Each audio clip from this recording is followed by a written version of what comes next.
Obsessively. All right, and here we go. Secondary review of Obsessive Viewer, episode 424. I am joined by Mr. Michael White. Mike, That's how me. are you doing? Yes, it is. Yeah. How are you doing, man? How's it going? I'm great. I'm Good. really good. Excited to be on. You know, it's always every time I kind of come back after a long break, I'm like, all right, I want to do this more often, and then one thing or another keeps that from happening. But I'm trying to look at this as kind of just another movie review. This is not a triumphant return because I never went away. Yeah. Yes, exactly. You're always here in our I'm hearts. always here, and I'm excited to talk about a movie that I think we both liked pretpretty well. Yes.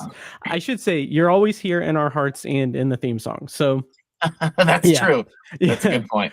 Which, speaking of, do you want to give a quick plug for As Good As It Gets?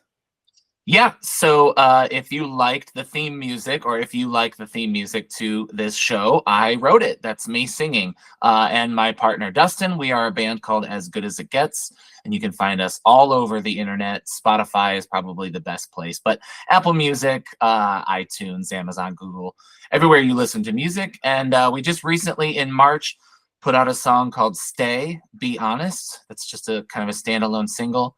And then hopefully in May, we're going to be putting out another single. So, yeah. Excellent. I can't wait. And thank you so much for not only writing the theme song, but for just joining me tonight, Mike. Of course. Yeah. Glad to be here. Yeah. So, yes. So for the secondary review this week, we are reviewing Late Night with the Devil, which just is wrapping up its theatrical run. It is going to be premiering on Shudder on April 19th, which is tomorrow, if you're listening to this day of release, on April 18th. Of course, we're going to do a non-spoiler and spoiler review for the movie. It is a horror film, obviously, being on Shudder. The premise, according to IMDb, is a live television broadcast in 1977 goes horribly wrong, unleashing evil into the nation's living rooms. Writers and directors were Cairnes and Colin Cairnes. The cast includes David Dastmalchian, Laura Gordon, Ian Bliss, Fayssal Bazzi, Ingrid, Torelli, and Rhys Auteri. So this is a movie that I was very much looking forward to, and for mostly because David Dastmalchian. This is a guy who has been a mainstay character actor in so many things. And I had this overwhelming feeling while watching this movie that I was just like kind of jumping around in my seat with excitement that he was leading a movie. Like, I don't know what it was. It was just, I was so pleased to see him just as the lead in a movie. So it was exciting. But hey, let me check my obnoxious basic white guy in his late 30s. But kind of quick quiz you. What's the first movie you remember seeing him? Like, when did you begin to recognize him? The Dark Knight. It's The Dark Knight, right? 100% The Dark Knight. Absolutely. Yeah. Oh yeah. And until I think that this movie was announced, and you know, a lot of the trades that I read, I think I read about it first in Fangoria magazine, kind of really celebrated Dastmalchian, and I was kind of like, it's interesting that they're celebrating like this guy has been around, because to me it's like, oh, that kind of creepy guy in The Dark Knight that I've seen a few times, but every time I see him, I just go the creepy guy, the sniper or whatever. Not the sniper, but the shooter in The Dark Knight. And what else? Tell me what else has us so excited about him. So one thing that I saw in a movie that is outside of this movie, by the way, for what it's worth, he's great in the movie. I just leading up to, but go ahead. Yeah, absolutely. So there is like in a movie that isn't by any accounts great or good or anything, but The Boogeyman, Stephen King adaptation. I reviewed it on Tower Junkies.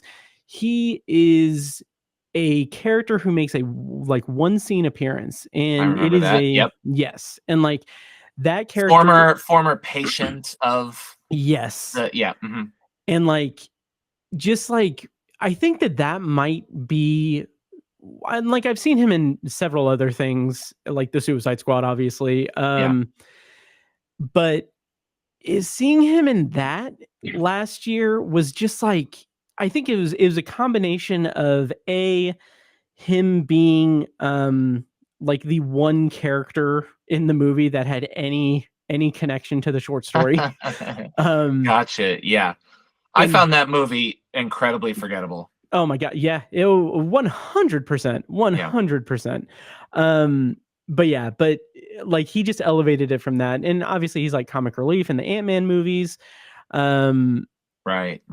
Yeah, I mean, I guess I was excited to, because he's kind of this normal guy who's in every movie as a creepy weirdo. Yes. And I don't know. I think I like that juxtaposition. Anytime I've seen him and give an interview or anything like that, it's like, oh, that's just a normal guy. So I was kind of looking forward to seeing, like, I guess we could debate that as we go, but like, leading man, like I mean, obviously he's drawing on Johnny Carson kind of thing. So to really see super charismatic leading man, I kind of didn't see it going into the movie. So that was a fun surprise to see how that was to be accomplished. But I did hear all the excitement for sure. Yes. So as a starring vehicle for him, it's pretty exciting, being someone who's followed his career, at least in, like, not even followed his career, but just followed his career because he's in everything. So that was exciting. Do we want to start, and you can cut this if you don't want to, do we want to start by kind of addressing the controversy? We need to, yes. Okay. Yes. All right. Yeah. Go ahead. Yeah, before we get into anything really, let's talk about the AI controversy. If you follow my TikTok, I have addressed it in a way that I was kind of hoping would take would catch fire, but it didn't. But that's fine. It's fine. That's TikTok for you. Yeah. Death to Gen Z, but not kidding. Not kidding. Jesus, not just kidding. Anyway, but no. So yeah. So there is a controversy surrounding this movie that basically, a couple of the interstitial images that were used in the film were AI generated and touched up after being generated by AI. That's my understanding of it, and it caused quite a stir because Hollywood just went through 2 strikes where AI played a very big pivotal role into why people were striking, why, like, the future of the world of Hollywood. And so there was controversy over this because this movie came out and there was AI generated interstitials in it. And how do you feel about it? I kind of want to start by just like laying out the black and white so that you and I, as we do, can kind of dance around in the gray. We actually talked about this before pressing record, so we are on the same page. So stop me if I'm kind of talking for both of us, but we agree on this.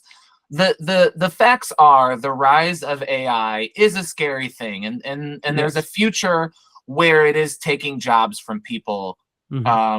Specifically, in this case, artists and creative people who make a living on being creative and working on oh gosh, what's the word I'm looking for? Working for hire, right? They're working for hire.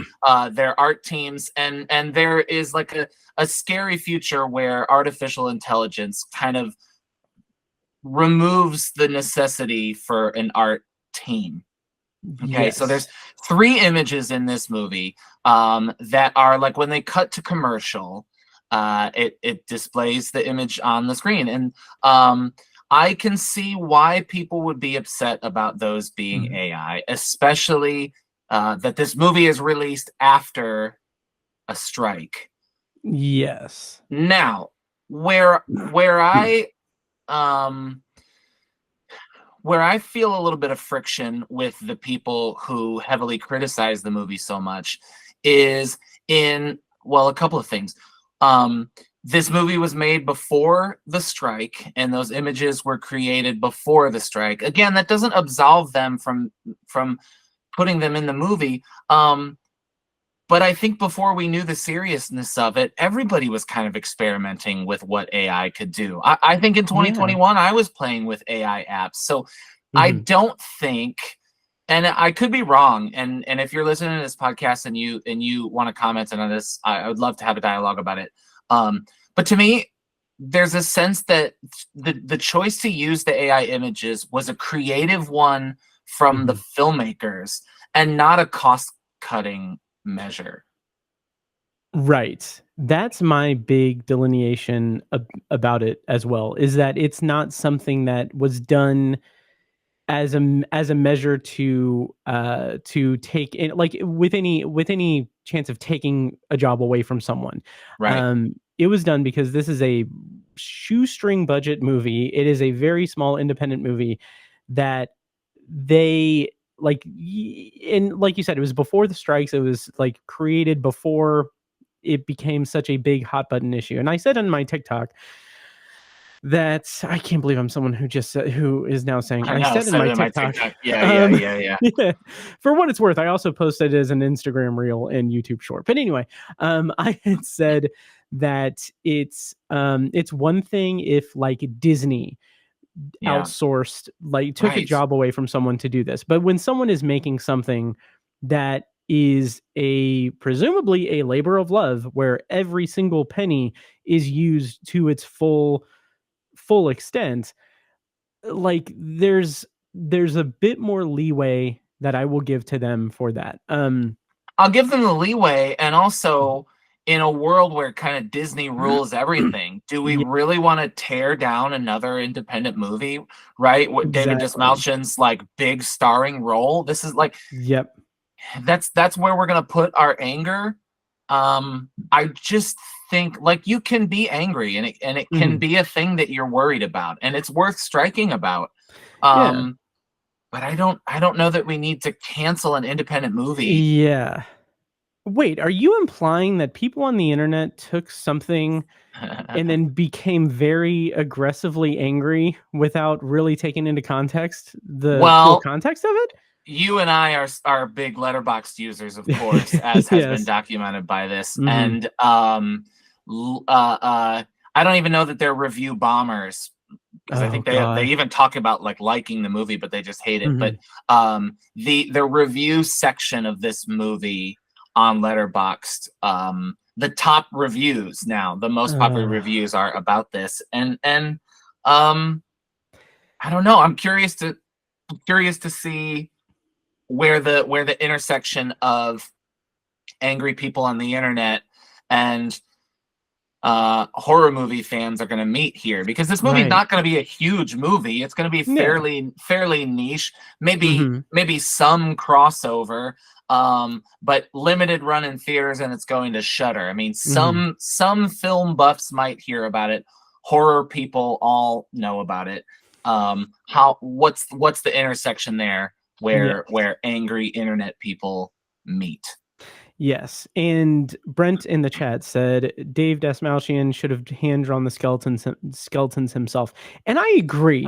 Like the man is very talented, clearly from all of his breadth of work. That Yeah, I think yeah. he could have done it, but You know, before I knew what was going on, I saw those images and Mhm. I loved them. I was like, I I need that honestly on they a do look t-shirt really cool. tomorrow. Yeah, I need that now.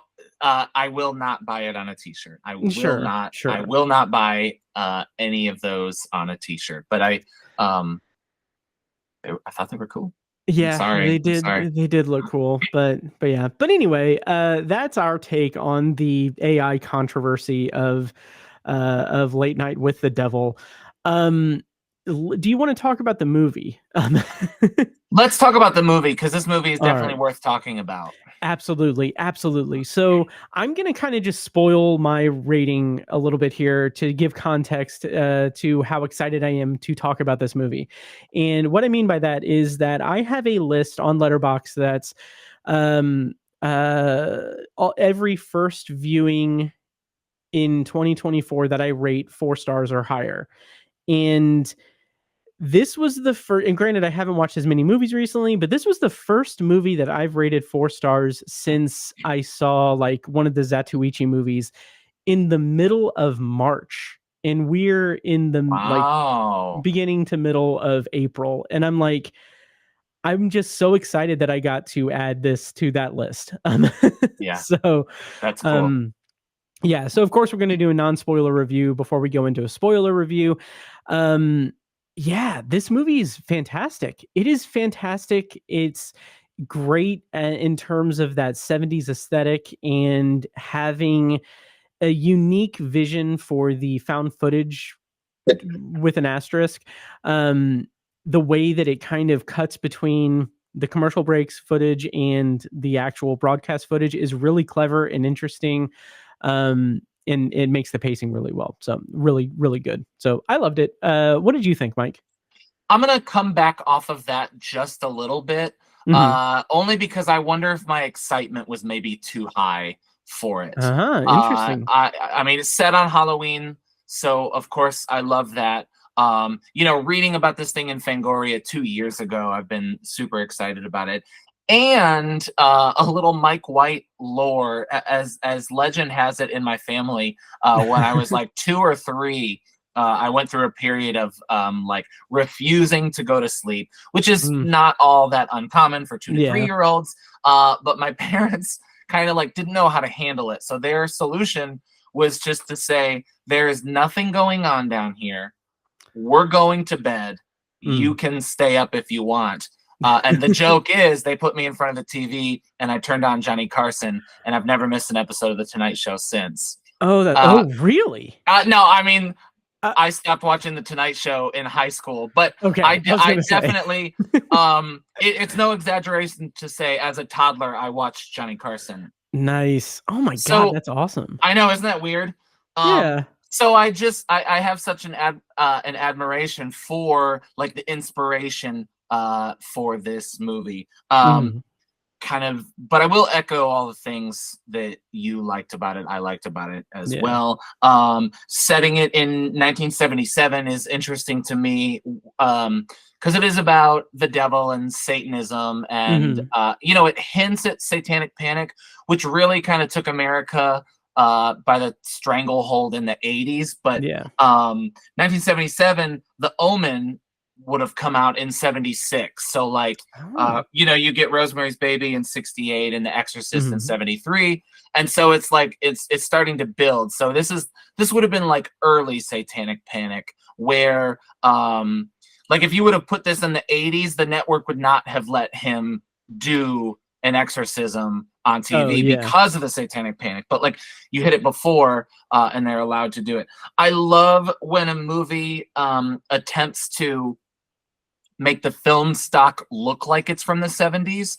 And so we can talk about this if you want, but the movie is somewhat in real time for the bulk of the movie. Half of it takes place like during an episode of David Dastmalchian plays late night talk show host Jack Delroy, excuse me.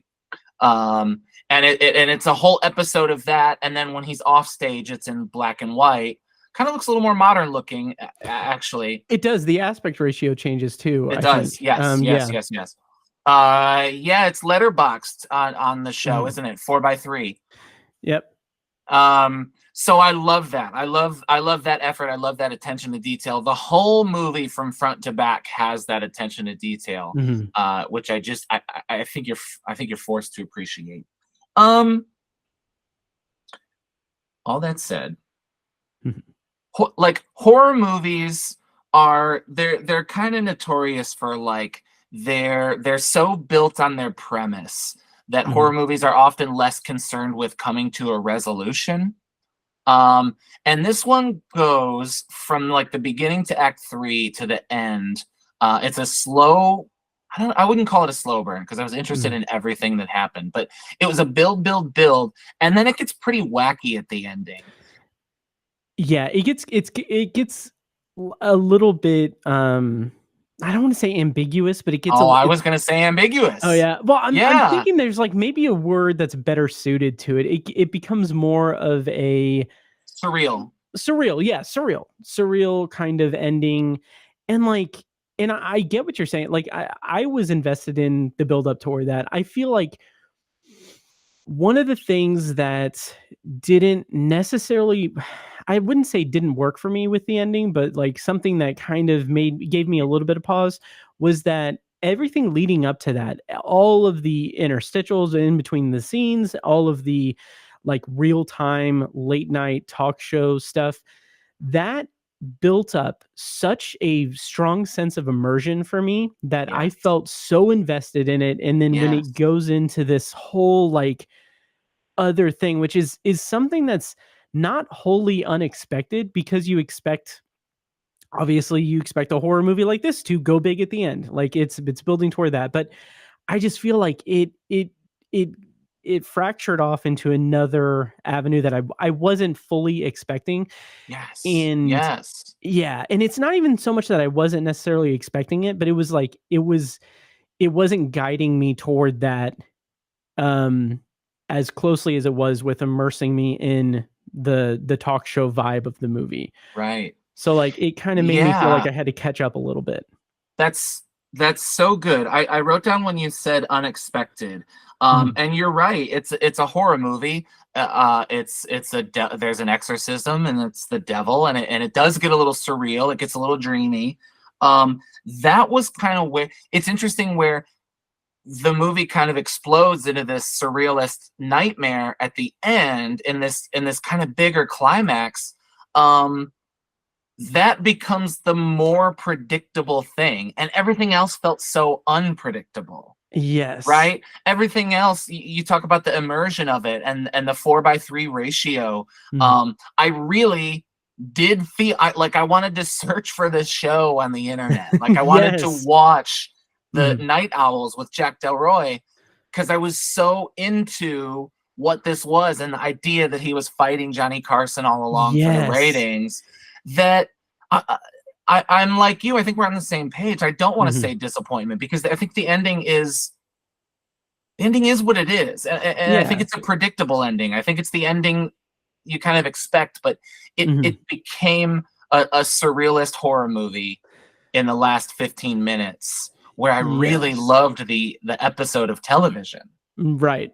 Yes, and, like, even with like, going back to what I said about it being very much guiding the audience through that immersion toward it, like, it even begins with a faux mockumentary, so well, faux mockumentary, that's an oxymoron, but, like, like a fake documentary thing that is giving us all the backstory in such a, like, tightly written exposition dump that I felt so like, it brought me into it. It was just so it was Yes, so good. yes, Um what I will say about the ending, which we'll talk more about in spoilers, of course, but sure, as much as it is kind of expected, and it is kind of that it is in line with horror movies, with the kind of horror movie this is.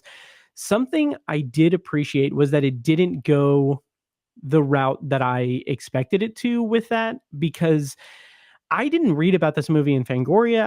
I wasn't really aware of it until like a few months ago when it kind of started, or I think when it was like at uh was it at Sundance? I don't know. It was somewhere. it was, yeah, it was a Okay. big Sundance. Yes, Yes. So it wasn't really on my radar until then, but I also didn't pay attention to what it was. I just saw like, oh yeah, this looks cool. From what I've seen, David Dastmalchian, awesome. Let's do it.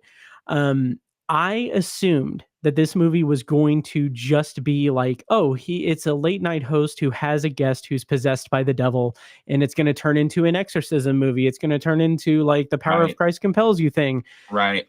And what I really appreciate about it was that it defied those expectations. It kind of it very much sidestepped that trope. And that's something I've talked about a lot on the podcast before. I'm just so tired and uninterested in that type of story that this was refreshing to see it not Me go too. that route. Me too. I agree. I think that, one of the things, the issues I have with the ending, and I do agree with you, is that it kind of drops the conceit in the last 15 minutes. Mhm. It becomes, the frame story is broken, Yeah. right? We're not watching the documentary anymore. And Right. I'm towing the line here of spoiler. Mm. But it's tough. I definitely want to see the movie again, but I watched it with a friend, and when it was over, we were kind of left with that like head scratching. Is this a Halloween classic? I don't think so. Mm. And Yeah. I've said a couple times, ambiguity in endings. I'm learning to love it, but also Mm-hmm. sometimes I just prefer a resolution. Not that there isn't a resolution. I don't know why I Right. keep harping on this ambiguity thing, because it's not. It just becomes something else at the ending, and Yeah. we were kind of like, what happened there at the end? Yeah, and that's the thing. Granted, I'm all for ambiguous endings. I really like that You type love of it. movie. I do. I'm all for it. Um, but it has to have meaning behind it. It has to have like a conclusive end to a character story, and the way that this movie ends kind of does that, but doesn't do it as hard as it could. It doesn't really take us into Jack Delroy's whole arc. It with a movie that holds us so closely as it takes us through the story. By the end of it, when we kind of have the resolution of his whole arc, it feels like now we have to catch up to what the movie is telling us, and Hmm. that just feels very anachronistic with the first hour and 15 minutes that we'd seen before that, Hmm. and the way that it was built up. Before we go Yeah. on to Mhm. spoilers, let's Yes. go back a little bit to some of the stuff we love about it. So, Yes. Yes. I do want to reiterate. So there is the Carmichael character who comes on, and Hmm. he's the skeptic. That's also an homage to like the Amazing Randy, Oh, okay. who would come on Johnny Carson and debunk these. There's a line in magicians, or in like magic performers. They kind of draw a line between like illusionists and then the idea that these people can talk to, like mediums, Hmm. right? Yeah. Traditional magicians are kind of anti-medium people, and so the Amazing Randy would come on, really in real life on Johnny Carson, Hmm. and kind of debunk what some of these guys were doing. And so that was really um, a pretty overt homage to the Yeah. Amazing Randy. And I loved it. Was some of it was played for laughs, some Hmm. of it was played for the scare of it, but it was all played for aesthetic, and it was all Yes. in that feeling. It just looked so perfect. Absolutely. And the way that the way that he is kind of like the foil for everyone really, but like I don't know. That's what I was gonna say. The way that he is also played for like this obnoxious, like he is. It dances such a fine line because he is this obnoxious person who is just like he's needling at everyone, and he is very much just like being kind of an ass throughout the movie. And what's so interesting is that like we as the viewer, we're like, okay, well, eh, the movie's doing its job and it's doing it well because we are not actively rooting against him. We're Yes. not, it's not breaking our immersion. And I think that that's something that I feel like is a line that's towed really well in this movie, is that Yeah. we have this skeptic character who is constantly biting into all of the crazy stuff that's going on, and we are kind of in a position where it's like, okay, well, maybe shut up. Like Yeah. maybe, Yeah. yeah. Right. It's really good. It's really good. It is. And I really like just the way that the entire movie, the episode of television that they're doing in the movie is set up, because you have him, you have Christou, you have Lilly and Dr. June. It's like this very, and I know that it's a movie, so they wrote it this way, but like it's just like I would totally watch this freaking show. Like Yeah. Oh, this is an amazing 100%. lineup. Yes. Yeah. I always feel bad for kid actors Hmm. in my older age, Hmm. as an adult. I always feel bad for kid actors who are um, cast because of the way that they look. Like when a bully is cast as a bully because he looks like a bully. Yeah. That girl, bless her heart, was cast because she looks like she could be possessed by the devil. Yes. And you know, I don't want to take away from her performance either, because she really is great. But I looked at her and I'm like, oh man, that actress has the devil in her. Mm-hmm. That's really interesting. I didn't really think of it that way. I just I think that there is a lot to her performance in her body language, and I should give more credit to the performance. I apologize. No, you're fine. But I do think that there's a lot of work that she's doing in terms of just sitting there staring blankly at the screen or at the camera, or a smile. Smiling, or a razor thin smile. Yes, in the creepy way that she refers to Jack, every time, just the simple thing of her referring to him by name is just weirdly unsettling, and I can't really put my finger on it. It's just this familiarity that she has that just feels very tainted in a way that really helps make the tension really just rise up until it gets all crazy and crazy. Yeah. So one more question before we go to spoilers. Yes. All of our exposition about David Dastmalchian, were you satisfied? Oh, I was super satisfied. I think he did a phenomenal job. He does this, the way that he does his character, and he has that patter, that kind of vocal work of a TV late night host down perfectly. I think he the way that he kind of wiggles through some of the more awkward situations that come up, and the way that he tries to I'm gonna make a stupid joke. The way that he tries to save the show, much like me whenever I say something stupid on the podcast, is very, very satisfying. And I do kind of wish that the ending was a little bit more just tighter. Tighter and built for his performance. Yeah. I feel like there was stuff left out that he could have done a lot. He could have had a lot more to do in the finale. Yeah, I so very, very rarely say this, but give me 20 more minutes of this movie. Yeah. Oh yeah. Right. In a rare case where I'm like, I could do 20 more minutes, kind of flesh that stuff out a little bit. Yeah. I wonder, I love the real time idea of it, but I wonder if they were handcuffed by some of that. I think so. I think so. Do you think? Go ahead. Would you have been okay with it breaking that real time aspect, that found footage aspect, and having an extra 15-20 minutes post show where it has a more beefed up resolution to the movie and the story as a whole? Would you have been more satisfied? It's hard to say. Right now I want more, and I say but I also wonder if that would be the very thing that we would criticize. Yeah, that it kind of broke the boundaries of that.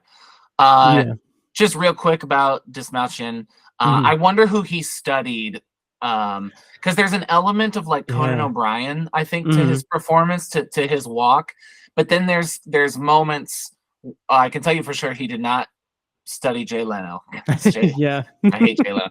And where he's sitting on his chair, and he introduces the clip that they're about to watch, and the way he leans back, and in his suit, I don't know, just his gait, his posture was extremely Johnny Carson. It almost makes me wonder if he had a particular episode or moment in mind.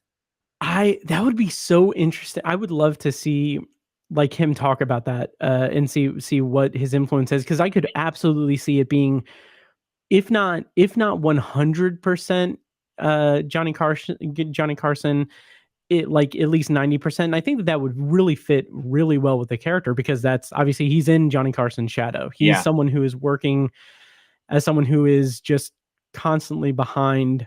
Yeah, it's not only is the actor, but Jack Delroy is doing Johnny Carson. Yes, exactly. Right? Yeah. Yep.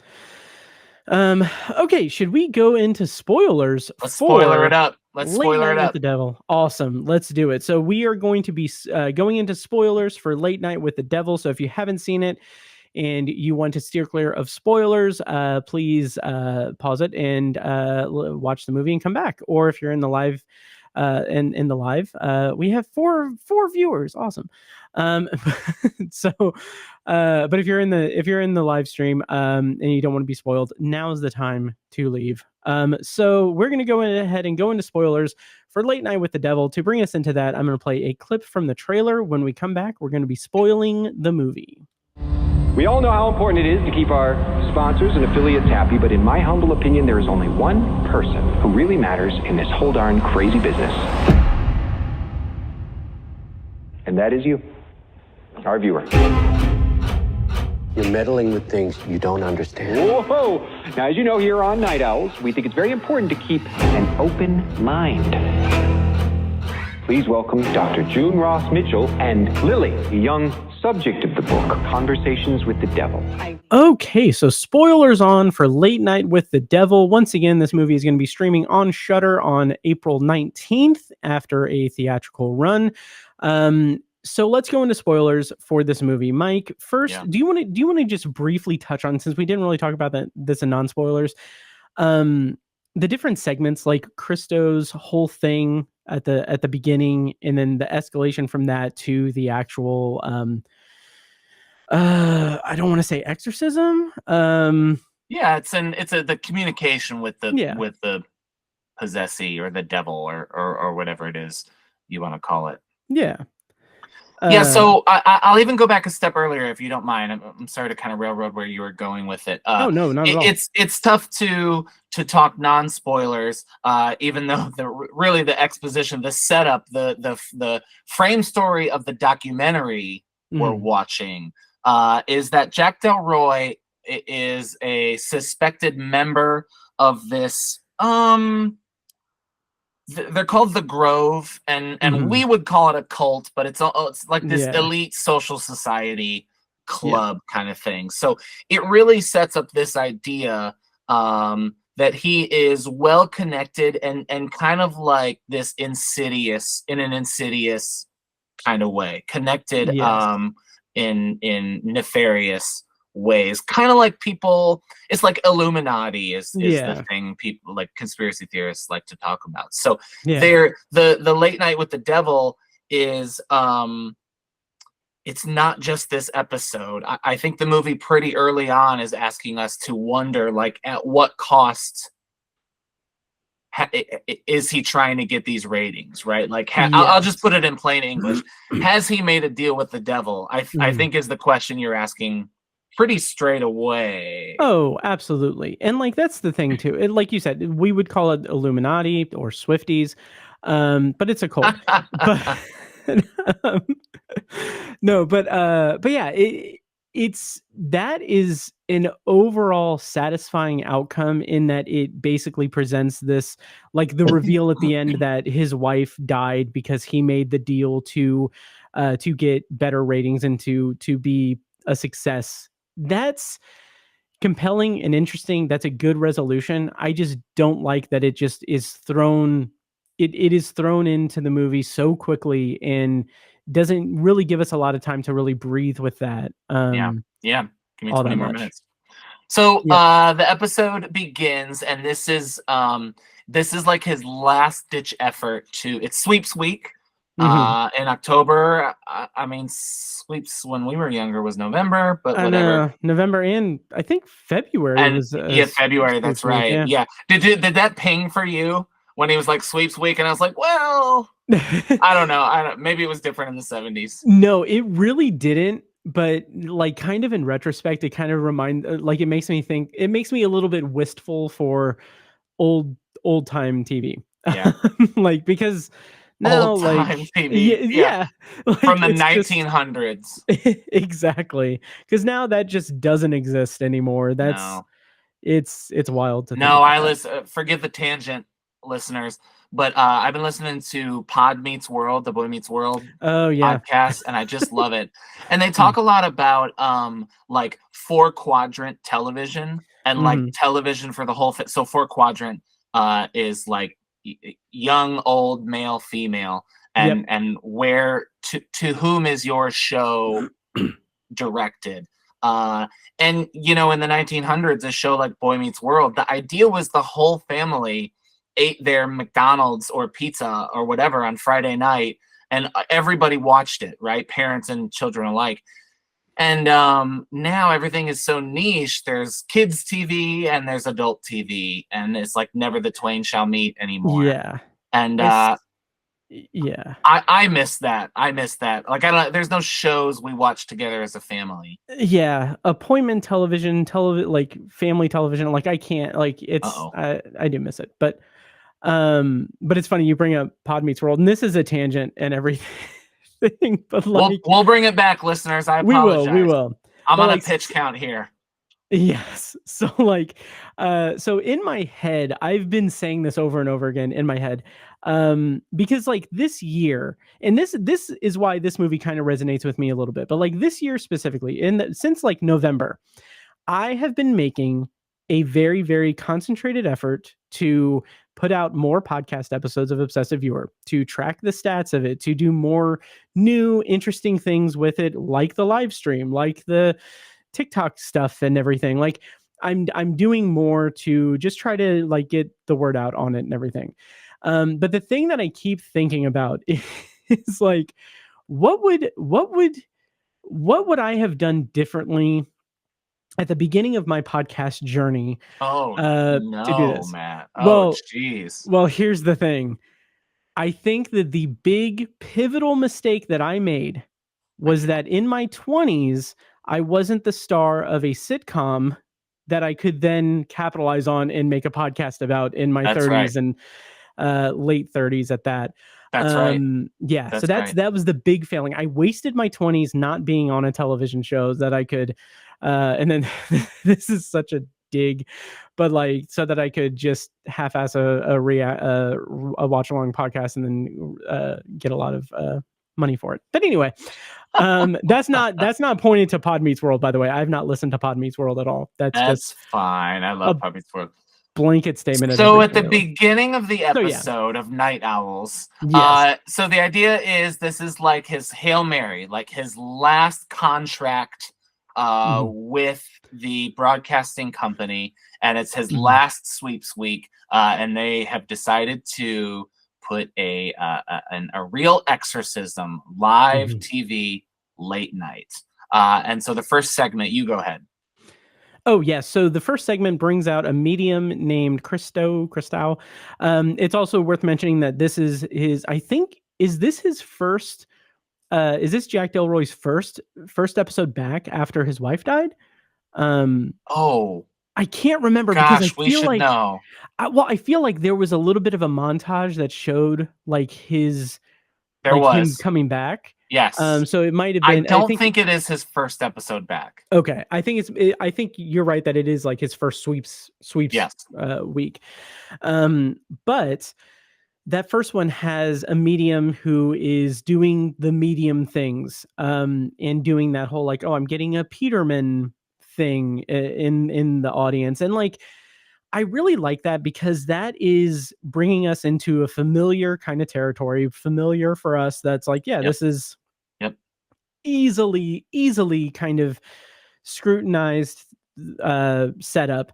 And it kind of sort of starts to endear us a little bit to Carmichael, to Ian Bliss's character, because he is willing to basically just call out the bullshit. And did you notice the individuals in costume in the audience who would later reappear at the ending? I found them to be super eerie. I found them very disturbing. The way they weren't really responding or reacting. Yeah, that was great. Just bored stiff. So I love those scenes as well. I also love when things get a little bit hairy, he kind of like drops his accent, his European accent. Yes. And he's just this guy from Brooklyn or whatever. That's perfect. That to me is very like 1977, like debunking a medium. So then we get intervening scenes of Mhm. black and white documentary footage of them kind of talking about how the show is going.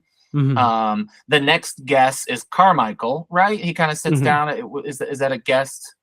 I think so. Yeah, I think he's the next one that comes out, and he's because he comes out after that, because then we also get what I really like about the whole Christou thing is that it is very much debunkable. Like when Yeah, he's having the right. conversation with the two women, like in my head, I'm like, oh yeah, well they could be plants. They could be like they could be anything. Totally. And like I just love that, because then as the movie progresses, we get more and more just crazy, wild stuff happen that is completely out of the realm of metaphysical. explanation. Yeah, Right, exactly. right. I love that. That's a build, and that's good storytelling for sure. Yep. So then the main event Mhm. is this exorcist scientist Yeah. person. Like there was a word that they used for it, but There I can't remember. was. We should be better reviewers, better Yeah. note takers. And then so it's this girl who has been rescued from a cult, Mhm. a satanic cult, and they did rituals. There's no there. So compare that to the Grove, which is this Mhm. like maybe Illuminati that Jack Delroy has been noted to be associated with, and then there's this like definite like Satan worshippers, and she was rescued from this cult. So Yes. I'm gonna skip ahead a little bit, but this is more question than review. What connection is there? I think this is where I got tripped up in the ending a little bit. What connection is there between the Grove and the cult that the girl comes from? Like what? Go ahead. My kind of take on that, and this is kind of just a knee-jerk take on it, but my thought is that there are different levels to evil in this world, in the world of this movie.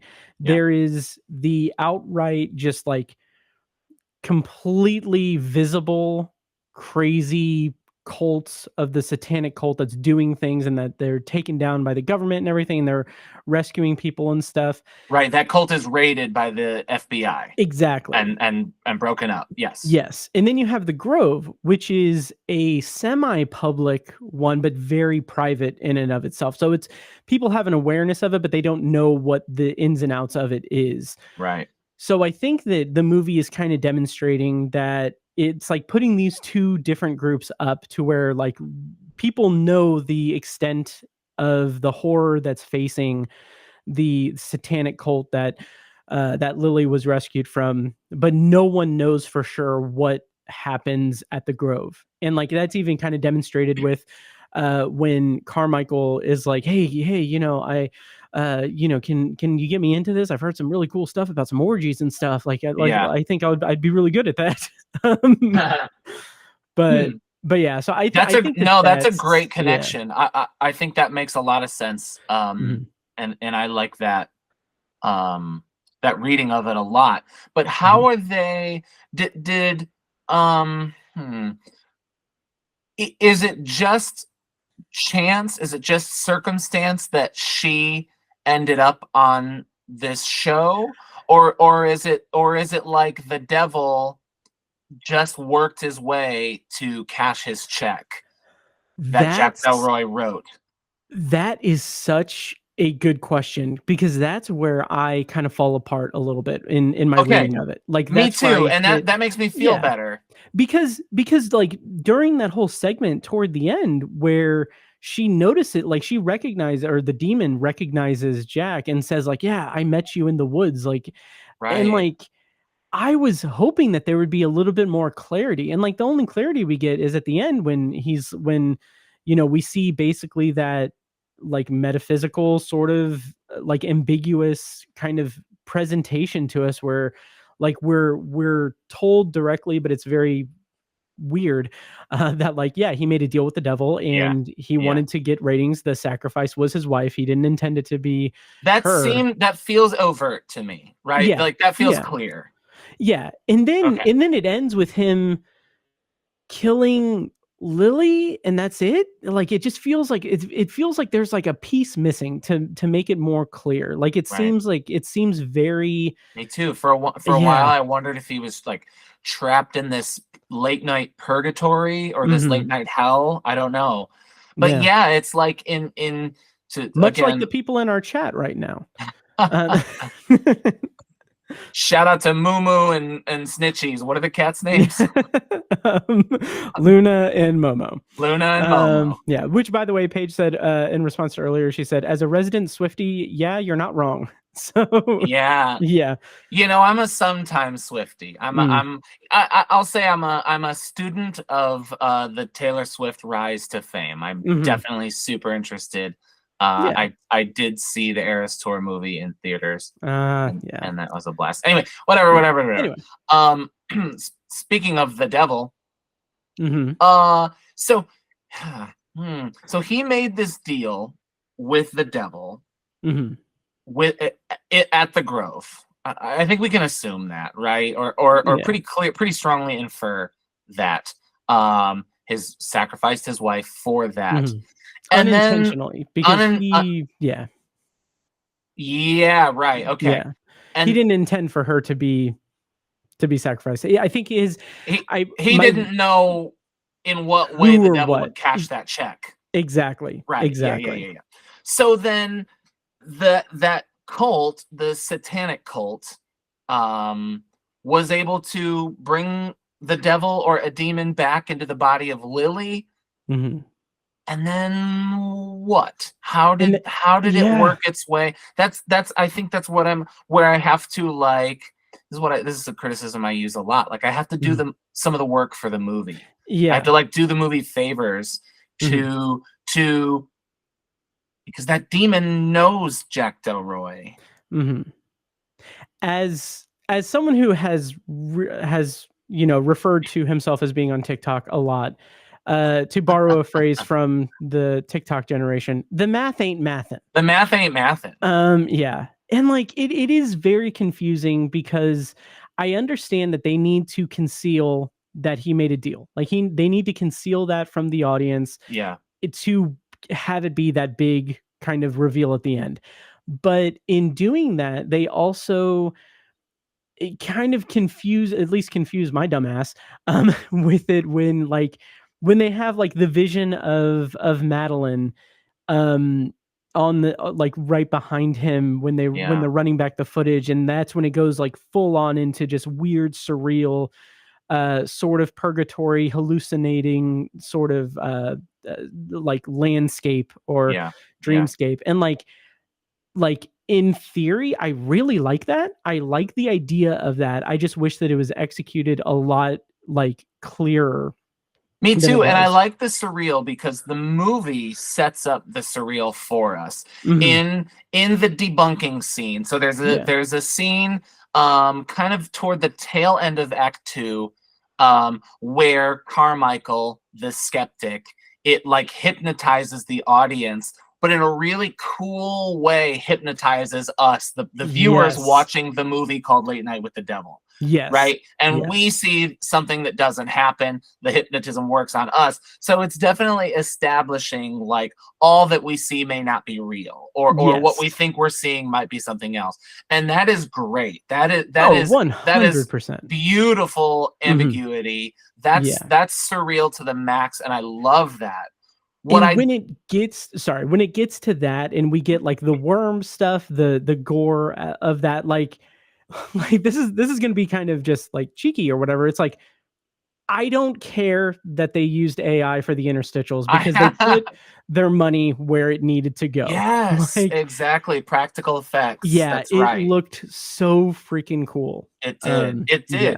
And that at that point in the movie, my friend and I are like groaning and like, oh man, this movie is firing on all cylinders. This is where you wanted it to go. This is where it leads naturally. And again, I'm so happy it led to that and not a standard exorcism sequence. Right. Like I got a little bit worried when we had Lilly in the chair and we had them communing with the devil or with the demon or what have you, because I was like, okay, here we go, standard third act. Let's go for it. Yeah. But it Pivoted. And they don't. Yeah, it pivoted. Even if I had some issues with the ending, it still was a pivot that I appreciated. Yeah. So we're both left wondering. Yeah, and maybe it's something that'll, we'll get better. We'll have. I'm curious how our opinions will change when we rewatch it. Yeah. Also, do you have She-Hulk in the chat said, I just watched it. It was awesome. So that's awesome. Oh, cool. Yeah. We agree. I think it's easy for us to nitpick and find the things we don't like, but it was awesome. It's an awesome movie. She-Hulk. It is fantastic. Yeah. So what were you Matt, going to say? Well, I was just going to say, do you have any other thoughts? Or are you kind of ready for my last question? I think I'm ready for the last question because obviously I don't want to take up too much of your time. I'm very conscious of that. Sure. So hit me with your final question. Well, the benefit of being really at the beginning, the first quarter of this century that we're living in, we can kind of do these wild swings, these big hot takes, and kind of start creating a best of the century. Oh my God. List. Where is this a classic? Is this a Halloween classic? Nuts. Where do you put, let's put this in a tier. You know how modern Gen Zers have A, B, C, D, E, F, and then S tier at the top. Is this an A tier? Is this an S tier movie post 2000 for you? I first to talk about tiers and everything, I will say I will walk back my TikTok notice. I'm a part-time TikToker, so I don't know what the tiers are. But maybe that's more of a YouTube. I think that's more of a YouTube thing. Yeah. But it's up there for me. One thing that I don't mean to drag this on any further or anything, but something that I wouldn't say that I struggled with, but something I wanted a little bit more from it was more of the Halloween vibe. Yeah. It is set on Halloween. There is horror stuff going on. There's costume stuff going on, but I didn't get the sense of it being I wouldn't say that it was a modern Halloween themed classic. It's not Halloween. It's not Trick or Treat. It's not something that is married to the holiday, but it's something that's a little bit further in the backdrop than it is at the forefront. And I kind of wish it was a little bit more celebrating the season, but I understand that it doesn't need to. That's not the movie it was. And it's not what the character is, because the character is just trying to capitalize on Sweeps Week and everything. So, but having said that, I can see myself revisiting this a lot in future Shocktober's and in future just viewings. It is a very, very well constructed and palatable found footage movie in a very unique found footage movie at that, in terms of its being a real time late show thing. It's breezy as hell, with the switching between the backstage stuff and the actual taping of it. It's really good. It's really energetic. And I think that my not necessarily qualms with the third act, but my criticisms of it that are far outweighed or dominated, I guess, by the praise that I have for the movie. With those in the third act, it takes it from being an appointment viewing thing that I'll see every year or what have you, unless it gets built up on repeat viewings. I don't know. That's a word salad of me saying I really like this movie. It's in contention for my top 10 this early in 2024. So cool. Yeah. Well, I don't know if it makes for good podcasting or bad podcasting, but I pretty much agree. I think we're lock and step with this movie, and I think we have been in talking about it and kind of leading up to the movie. So I agree with you. The frame and the setup and the aesthetic of this movie are exactly what I wanted it to be. As a student of late night television, and especially early late night television, and Johnny Carson and the Tonight Show, the frame of it was pitch perfect, and I loved Yes. every second up to the last few seconds. Yeah. I think I agree with you that I don't know that the ending ruins the movie for me No. by any stretch of Yeah. the imagination, but it does take it off that list of like all-time Halloween movies, like best movie of the decade. I don't know about that. I don't know if this is good criticism or just me kind of being an obsessive fan, but it is the obsessive viewer. I wanted to love it course. so much, and I think I hoped for it to be S tier. I hoped set on Halloween, late night TV, Exorcism. I really hoped it would be kind of an all-timer. And we will just settle for, well, pretty darn good. Yep. And here's the thing. First of all, no cap. But no, here's the thing. Like, nice. It is a standout horror movie that is out this year, and this year and years past, it stands out among a pack of very, very standout horror movies that we've gotten in the mainstream, in the deep feasting. Cuts. Just it's an amazing. Absolute feast. Yes. And like, I mean, like, as it's recently continuing. as, I don't know, pick a number, 10 years ago, 15 Yeah. years, when we started doing movie night, 12 years ago or 14 years ago, my God. Jeez. At the beginning of this podcast, even. Yeah. Good horror was like hard to come by. Yeah. You would get one good one in the season of October and just have to find other stuff. I mean, it's like you now have to choose in October which ones you're going to see. Last week on the podcast, Shudder is buying things from Sundance. It's insane. It's crazy. It's insane. And like last week on the podcast, I reviewed for the secondary review, I reviewed Upgraded, the Amazon Prime rom-com. And I did that because like in my head, I have been reviewing so many like good, solid, and great horror movies, even bad ones. Like I'm like, I like awesome. As much as I love it. Yeah. I'm like, as much as I love it, I don't want it to be the obsessive horror viewer. Yeah. Like, yeah. Which is funny considering what I'm planning for next week. But anyway. Hey, maybe I'll do the offshoot of obsessive horror viewer. Oh my God. I got a couple of minutes if you want to do world's fastest potpourri. Oh yeah, absolutely. Yes, let's do it. Yeah. Oh yeah.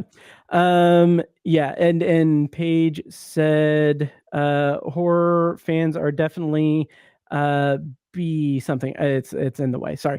Anyway, yeah. Rapid fire potpourri. By the way, I should mention that I'm getting really behind on my Patreon stuff with Flanagan Fridays. I promise I'm going back to it. I'm going to be doing The Haunting of Bly Manor with the anthology coming back up and everything. I haven't had time to really do that. So this week I'm going to buckle down and get back to Flanagan Fridays. But anyway, that's our review of Late Night with the Devil. Let us know what you thought of it. Thank you to those in the chat who joined us for this review.